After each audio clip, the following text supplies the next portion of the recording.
हिंदी में यूपीएससी की तैयारी से संबंधित प्रोग्राम्स को देखने के लिए सब्सक्राइब करें study IQIAS Hindi. Hello students, 3 सितंबर 2025 एक ऐतिहासिक तारीख होने जा रही है, क्योंकि यह केवल एशिया ही नहीं, विश्व की राजनीति और कूटनीति के लिए एक बड़ी घटना के रूप में होने जा रहा है। वास्तव में बीजिंग के तियानअनमेन स्क्वायर पे चाइना आयोजित करने जा रहा है अपना विक्ट्री डे परेड 2025, और यह परेड असल में होती इसलिए है क्योंकि 1945 में जो जापान की हार हुई थी और सेकेंड वर्ल्ड वॉर का अंत हुआ था, और उस अंत को सेलिब्रेट करने की ये 80वीं वर्षगांठ है।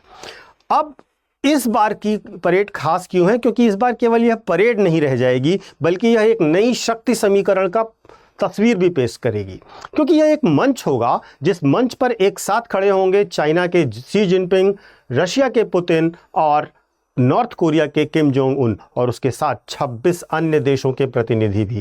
यानी ये 3 नेता जो प्रमुख रूप से पूरी एंटी वेस्ट लीडरशिप को डोमिनेट करते हैं, वे एक साथ खड़े होंगे और अमेरिका और उसके सहयोगियों के लिए एक बड़ी चुनौती का मंच बनाएंगे। तो बहुत सारे विश्लेषकों का मानना है कि क्या यह शीत युद्ध 2.0 की शुरुआत है, और आज के विश्लेषण में हम इस पूरी होने वाली परिघटना के बारे में अध्ययन करेंगे।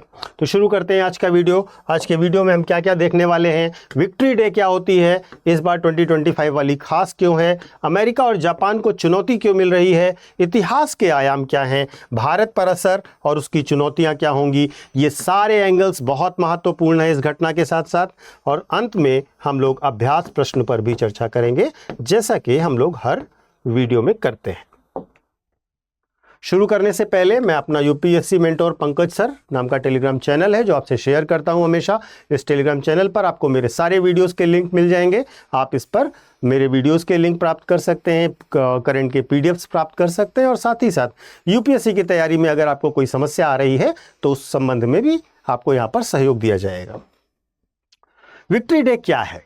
देखिए, वास्तव में चाइना हर साल विक्ट्री डे परेड मनाता है, और यह जो परेड है ये 1945 में जो जापान जीता था, जापान हार गया था, और उसके बाद जो जापान ने इनफैक्ट सरेंडर किया था, और सेकेंड वर्ल्ड वॉर जो ख़त्म हुआ उसके संबंध में मनाया जाता है। चाइना इसे anti Japanese war victory day के तौर पर मनाता है, और बीजिंग में तियानअनमेन स्क्वायर है, उस वहाँ पर इसका आयोजन किया जाता है। चाइना इसमें अपनी पूरी मिलिट्री शक्ति, एयरफोर्स की शक्ति, टैंक्स, मिसाइल्स, सब कुछ शोकेश करता है। लेकिन ये तो बेसिक बैकग्राउंड है, महत्वपूर्ण है इस बार का होने वाला विक्ट्री डे परेड, क्योंकि शी जिनपिंग ने व्लादिमीर पुतिन के साथ साथ किम जोंग उन जैसे नेताओं को भी बुलाया है, और 26 अन्य देशों के नेताओं को भी बुलाया है। यह केवल स्मृति दिवस के तौर पर नहीं, बल्कि चाइना, रशिया, नॉर्थ कोरिया की एक सामरिक एकता के प्रदर्शन के तौर पर सेलिब्रेट किया जाएगा। और यह संदेश सीधा सीधा दिया जाएगा किसे? अमेरिका, जापान और उसके सहयोगियों को, जो ऑकस और क्वाड जैसे संगठनों में साथ बने हुए हैं, और एशिया में एक अलग एक्सिस को खड़ा होते हुए दिखाया जाएगा। वास्तव में शी जिनपिंग हो, पुतिन हो या किम जोंग उन हो, इन पर वेस्ट के हमेशा से बड़े आरोप रहे हैं। जैसे कि जिनपिंग को अगर हम देखें तो उन पर एक्सपेंशनिस्ट पॉलिसी यानी कि विस्तारवादी नीति अपनाने का बड़ा आरोप लगता रहा है, इंडो पैसिफिक डोमिनेंस मेंटेन करने का आरोप लगता रहा है। व्लादिमीर पुतिन के संबंध में आप जानते ही होंगे, रशिया यूक्रेन वॉर का उन्हें जिम्मेदार माना जाता है। नेटो के खिलाफ उनको हमेशा देखा जाता है वेस्ट के द्वारा। जहाँ तक किम जोंग उन की बात है तो वो एक बड़े सिंबल हैं ह्यूमन राइट्स वायलेशन के, एटलीस्ट वेस्ट की नज़र में, और उसके साथ साथ न्यूक्लियर मिसाइल्स उनकी हमेशा खटकती हैं वेस्ट को।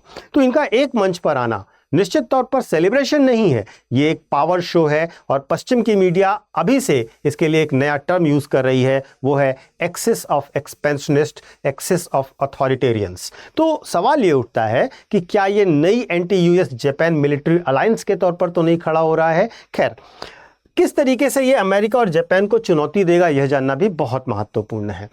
अमेरिका और जापान एशिया पैसिफिक क्षेत्र में हमेशा चाइना और नॉर्थ कोरिया के अगेंस्ट मिलकर काम करते रहे हैं। अमेरिका के सैनिक जो हैं वो जापान में और साउथ कोरिया में हमेशा प्रेजेंट रहे हैं और तैनात भी हैं।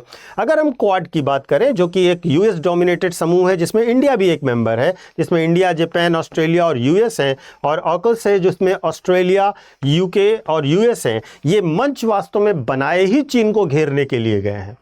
अब जब चीन, रूस और नॉर्थ कोरिया एक साथ आ रहे हैं, तो यह मंच सीधा टकराव की और सीधा चैलेंज देने के लिए एक मंच के तौर पर दिखाया जा रहा है।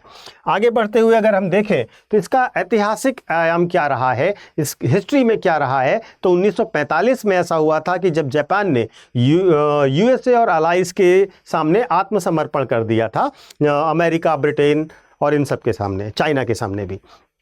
अब चाइना इसे एक ऐसे पेश करता है कि जैसे लगता है कि जापान पर असली जीत चाइना ने दर्ज की थी, और जापान बार बार कहता है कि 80 साल पुराने जख्मों को बार बार कुरेदना बंद कीजिए। लेकिन बीजिंग हर साल विक्ट्री डे परेड को एंटी जापान शो के तौर पर अपने यहाँ दिखाता है, और चाइना जो है वो इस आयोजन को बहुत प्राउडली करता है। जबकि जापान की बात करें तो इसे हमेशा जापान चाइना का पॉलिटिकल थिएटर कहता है, और जब जिंग ने पुतिन और किम जोंग उन को मंच पर साथ में लाके खड़ा किया है, तो ये सिर्फ केवल 1945 की जीत का जश्न नहीं होगा, निश्चित तौर पर ये एक नया फ्रंट खुलने का इशारा है जो कि अमेरिका और जापान के अगेंस्ट होगा। अब महत्वपूर्ण यह है कि क्या चाइना वास्तव में इतिहास को याद कर रहा है या इतिहास का इस्तेमाल राजनीति और दबाव बनाने के लिए कर रहा है। हमारा मुद्दा केवल अमेरिका, रूस, चाइना नहीं हो सकता। हमारा मुद्दा है कि भारत पर एग्जैक्ट असर क्या पड़ेगा और क्या चुनौतियां होंगी।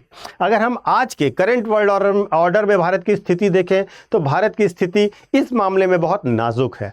एक तरफ रशिया है जिसके साथ हमारी डिफेंस और एनर्जी टाइज हैं बहुत स्ट्रांग, दूसरी तरफ यूएसए और जापान है जिसके साथ हम क्वाड में मेंबर हैं।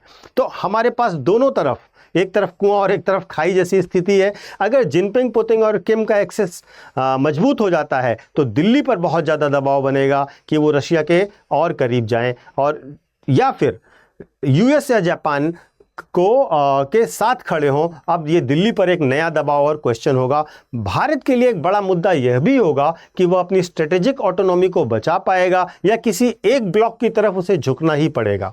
चीन पर इस विक्ट्री डे का शो केवल इसलिए नहीं है कि वो अपनी विजय को सेलिब्रेट कर रहा है, बल्कि वह मैसेज दे रहा है कि वह एशिया का डोमिनेटिंग पावर है और वॉशिंगटन या टोक्यो एशिया में उतना महत्व नहीं रखते हैं। भारत के लिए चुनौती यह है कि वो अपने नेशनल इंटरेस्ट को बचाए और कहीं इनके चक्कर में आइसोलेशन से ना फंस जाए, आइसोलेशन में ना चला जाए। तो इन ऑल अगर हम सिंपल वर्ड्स में कहें तो विक्ट्री डे परेड जो है वो ग्लोबल पॉलिटिक्स का एक नया सिग्नल है। ये एक मंच है जहां पर एक तरफ एशिया के बड़े नेता होंगे और दूसरी तरफ होगा जापान और यूएस का अलायंस। इन दो ध्रुवों में वर्ल्ड ऑर्डर बढ़ता हुआ दिखाई देगा, और यहाँ से महत्वपूर्ण होगा कि ये वर्ल्ड वॉर 2 की याद है या नए तरीके के वॉर का आगाज है। आप अपनी राय कमेंट करके अवश्य बताइएगा कि भारत को क्या करना चाहिए, भारत का मूव क्या होना चाहिए, भारत को इस अलायंस की तरफ झुकना चाहिए या यूएस और जापान वाले अलायंस की तरफ झुकना चाहिए, या भारत की जो वर्तमान पॉलिसी है जहां पर वो इंडिफरेंट होकर अपने नेशनल इंटरेस्ट में डिसीजंस लेता है, भारत को उसी पर कंटिन्यू करना चाहिए। आपके कमेंट्स का इंतजार रहेगा। इसके बाद एक छोटा सा अनाउंसमेंट है जो कि हमारा फाउंडेशन बैच P2I को लेकर के है। जो भी बच्चे हमारा अगस्त मॉर्निंग बैच ज्वाइन करना चाहते हो और फाउंडेशन बैच को ज्वाइन करना चाहते हो जहां बेसिक से लेकर एडवांस तक पूरी तैयारी कराई जाती है, उनके लिए एंड ऑफ सीजन सेल शुरू हो रहा है, जहां पर इस मंथ के अंत तक यानी कि 31 अगस्त 2025 तक एडमिशन लेने पर आपको मात्र 24,999 रुपए का भुगतान करना होगा।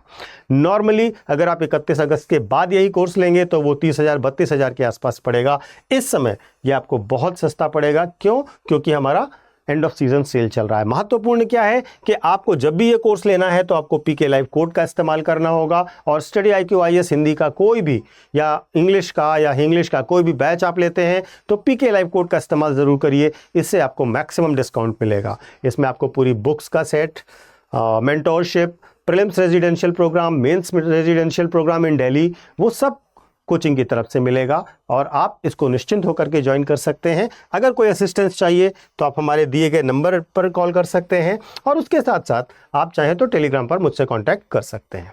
अब आते हैं प्रैक्टिस क्वेश्चन पर। हाल ही में चीन द्वारा आयोजित होने वाले विक्ट्री डे परेड 2025 में रूस और उत्तर कोरिया जैसे देशों की भागीदारी निम्न में से किस व्यापक प्रवृत्ति का प्रतीक माना जाएगा?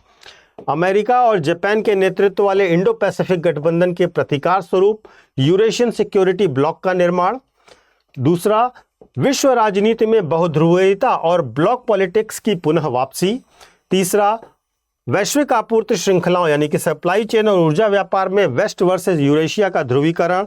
या चौथा, भारत के लिए सामरिक संतुलन की चुनौती। आपको बताना है इसमें से बेस्ट सूटेड आंसर कौन सा है और अपना उत्तर आप कमेंट करके अवश्य बताइएगा। Thank you so much.